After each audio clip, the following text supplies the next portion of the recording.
आहे धवलेश्वर महाप्रभु संसार सुखी रख। आज श्रावण मासर पंचम सोमवार पवित्र रक्षाबंधन गम्हा पूर्णिमा रे समस्त भक्त मानकर मनस्कामना पूर्ण कर। समस्त भक्त मान आशीर्वाद कर।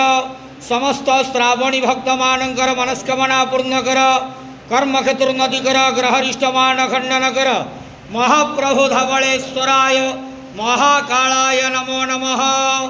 तत्पुरुषाय विद्महे महादेवाय धीमहि तन्नो रुद्रः प्रचोदयात्। धवलेश्वर महाप्रभु संसार सुखी रखंतु आनंद गेवार। हरि बोलो। आज पवित्र रक्षाबंधन रे समस्त भक्त मानक आशीर्वाद करंतु आनंद गेवार। बाबा धवलेश्वराय नमो नमः। महाकालाय नमो नमः।